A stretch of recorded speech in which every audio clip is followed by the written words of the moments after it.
Hey, it's Chris. What are you talking about? Bunny Boom! Bunny Boom from Ruse Games. Let's talk about what's going on in this 2 to 4 player take that card driven, don't end up with the most bunnies at the end of the game. You ready? Let's go. So, how do you play Bunny Boom? At the beginning of the game, depending on the player count, you have both a purple deck and an orange deck. If you have 2 players, you play with just the purple. If you play with 3 or 4, you combine both of these decks. These are just made up of cards that you're going to be drawing on a turn-by-turn basis, starting with a hand of 3, that are going to be slowly played from your hand onto the board in various spots that are open. Open being divided into 2 phases. Phase 1, playing in open spots that are eligible, next to cards that are adjacent or next to the center tile in the first place. And then once this gets filled up, now this is a 2-player game, 2 players, you only fill horizontally. The 3-player game, you then have access to these 3 spots. 4-player, you have access to these 4. So when all of the spots are filled, depending on the player count, then you go into phase 2, meaning you have to start playing cards on top of previous cards. And as you're doing that, the main thing that you're looking for is this season in the upper left-hand corner, because you have 6 different seasons, if I actually played this card upright, that you're going to be watching for and, well, potentially choosing how you want to play them. Because if you play one that matches the previous one out there, like the sun and sun here, well, then there's no penalty. But if you play one of these that doesn't match, the upper right-hand corner becomes in effect. And why this matters is because at the game end, the one who has the most bunnies loses. The upper right-hand corner tells me how many bunnies, if I did not match the seasons, I would gain. Now, at the rest of the card here, you'll see that the iconography is relatively straightforward. This is the when played on the board, you do this effect. This is the river effect. We'll talk about that in a second. And then this is anytime you cross this card, pass over it, or land on it, other than the time you play it, you get this. And so, carrot, grab a card, gain a bunny. And so you're just utilizing min-maxing, positioning, spatial awareness with this game as a potential a little bit of, well, heavy, take that. This game goes until either all of these spots have 2 matching symbols on the top of them.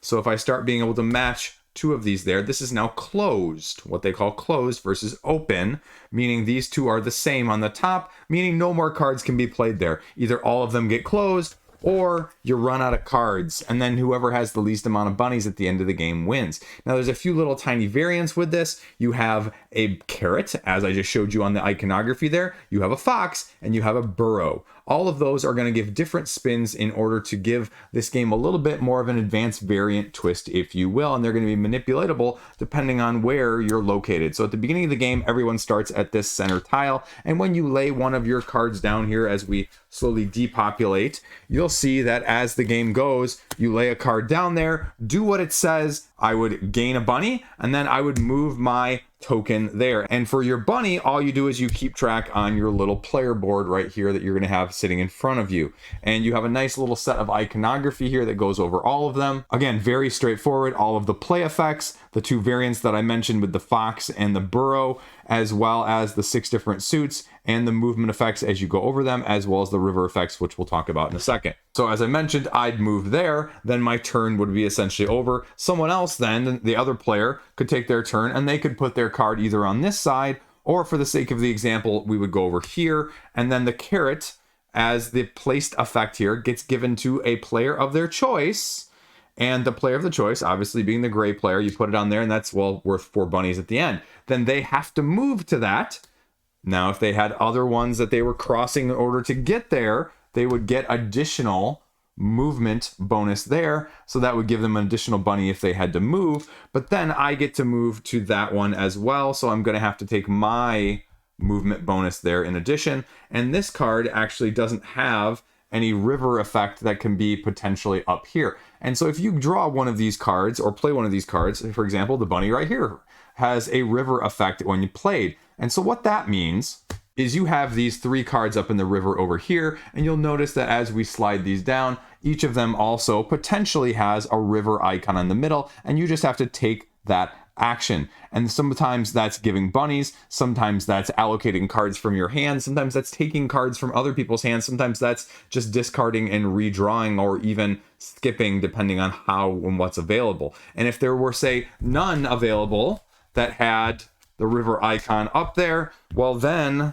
you just don't actually get to do it. So that right there is how you're maneuvering, and slowly you're just manipulating not only your little worker, but you're manipulating other people's workers back and forth. There are a few other little twists here. One card here just allows you to go right back to the center square, hopping over everything else and not taking any penalties. So that's nice when played ability. And then the other one is the Bunny Boom. The Bunny Boom, meaning this one actually twists up the order in which you do it. Normally, you take your action and then you move. In this case, you move and then take your action. And the Bunny Boom here is, well, you get to place a bunny on every single other card that's not the center one. So why that matters? Well, anytime you pass over a card or an area with a bunny, you just have to grab it in addition to the movement that we talked about there. So when I say boom, I mean you're going to blow up in terms of how many bunnies you're getting. That's the game. Everything you need to know. The two other variants that I did not mention that you can talk about very quickly, well, you have the fox tile here. The fox tile essentially is very similar to the carrot in the sense that maybe the fox is over here, and maybe I play the fox card over here, for example, and then I get to move the fox, and any person that I pass along here that's not me as I'm moving the fox, I get to give a bunny to, basically getting rid of your bunnies. Same thing with the burrow. The burrow token, I think this is actually supposed to represent it. What you do is when you play the burrow card, you put the burrow token on your main board, and now anytime somebody passes one of the cards that is burrowing, if I can find one here, then anytime someone passes over that, again, I get to give them one of my bunnies. So ways of getting, ways of giving all of the bunnies all of the time. So pros, cons, who's it right for? What are my thoughts on it? So, you know what? It's 2 to 4 players. I don't think it's nearly as good or engaging at 2 players. 2 players is just a little bit too non-interactive, right? It's very easy just to kind of have slight manipulation. The area that you're going across here isn't nearly as wide, and I don't think it really fully encapsulates the spatial incorporation that this game can potentially bring when you've also got additional things up here and you've got people that could be maybe crossing a bunch more, as well as just more availability, but it's going to be more chaotic, and it's very, very heavily take that regardless of the player count, especially head-to-head 2-player. I mean, less king making in that sense, but also potentially just less of the stuff that makes a game like this fun, because it's going to be shorter in length and, just everything that you want out of it in the first place. I must say that the carrot as well as the fox, those are both musts. I mean, I like both of them. I would say, and make the argument, even the burrow, just those little advanced variants, it gives it a little bit of something extra, crunchy carrot-wise, if you will, that without it, it's just not enough to make me necessarily appetizingly want to come back and eat at this bunny buffet again. And it does the fox thing, it does the bunny boom, it does the moving around with skipping to the star area quite well. But otherwise, some of the movements back and forth, and even more so in the river is just kind of random. Like, you don't even necessarily want to activate it when you get those cards sometimes, because it's just sometimes discard a card or swap a card with another player. And sometimes you've got the cards you want and you don't want to do it and you're forced to do it. And it doesn't always make sense to need to do it. It just chaos for the sake of chaos, almost, it feels like. And don't get me wrong, I love me some chaos. I love me some take that. At the same time, if you've got people that are very risk averse, this game, especially at the 2 and maybe even 3 player counts, you're just not getting as much of the, bunny wonderfulness that you want in the first place. Like, I just want to see, in a game that's saying avoid the bunnies, I want to see tons of bunnies everywhere. I want to see them on everything. And the bunny boom cards, again, they sometimes come up with these and sometimes they don't. And obviously, if you're playing with the higher player count, you're going to just have this massive deck that you're combining, and your chances of getting them are just not going to be as good. And that's really where the fun of this game lies, is you want the cool stuff all the time. That's what you want with these games. Like, when you play a zombie side, when you play a dungeon crawl, you want the cool abilities right away. You don't want to build and build and build and build and build and build and climactically engine build in those games like Res Arcana, and you finally get end game ends, right? I just want more explosiveness, more take that. If you're going to go for this, fully embrace it. And I just wish there was more bunny giving all around. And again, it just seems like there's a lot of similarity overlap with all of these, and I just would like a little bit more variability. And again, the other pro or con with this dual laying down in the second phase of things, well, we found that we just didn't tend to do it unless you were absolutely forced to do it. And that can be a little anticlimactic because the game can then end very quickly, especially at the lower player counts. And that's a boon and a curse, right? Because again, I want to experience the piling on. I don't want this to just kind of fizzle out when, you play 3 times laying the cards down and you play 3 more times laying the cards on top and you're done. Like there's not as much, I don't want to say meatiness, not weight, but just it was a little bit anticlimactic at the 2-player count for my wife and I in that sense.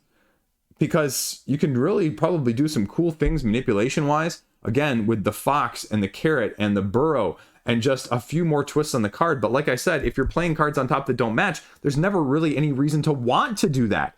And I kind of feel like you want to be able to extend the game, especially if you're behind. Your only choice is to, well, maybe try and get someone else caught up to you, but there's not ways to make big swings in this game.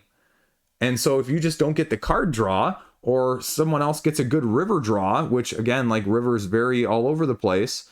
Again, I'd like to see some of the overlapping. I didn't feel like the river abilities were as useful.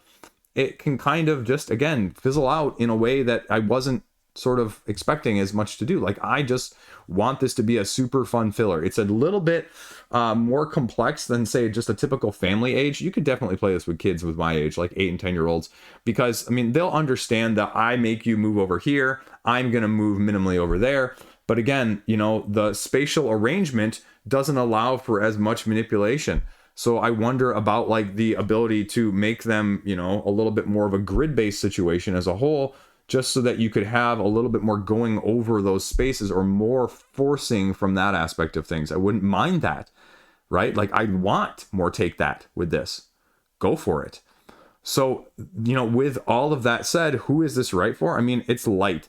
I mean, the rule book is straightforward. Ruse is very simple in, their explanations, and it makes sense. And, it's going to be something lighter overall, but it's going to potentially be a little bit too light and a little bit too chaotic if you're looking for any sort of potential, I can control the situation of what's presented with me. Now, you'll have 3 cards in your hand and you'll redraw, and that's where the river stuff does come in handy, of mitigating, maybe getting rid of some of those cards that aren't necessarily suited to you. But ultimately, I guess I would have liked to see a little bit more variety in some of the passing over effects, or just more ways to get bunnies on the board and in all of the various hands and places. Just because, I mean, the name of the game is Bunny Boom, and I just want to see more. And so, especially at the lower player counts, we didn't get the boom effect. And so I would have just wanted more of that, right? I want the score to be, 20 to 40, not, 6 to 8. And so there's plenty of ways, again, that you can give bunnies to other people and, avoid them. But again, depending on the draws, like in the last game my wife and I played, I got almost all exclusively cards on play effects that gave her my bunnies, and she didn't. And that's what you get with a card draw driven game. How do you feel about that? Is it right for you? Do you have any qualms or problems with that? That's what you have to look at. I really like the playmat. I like what they're going for. I just wish there was a little bit more on here overall. So there you go. Bunny Boom. Check it out. Ruse Games. Thanks for sending me the prototype. Stay classy. Have a great freaking day.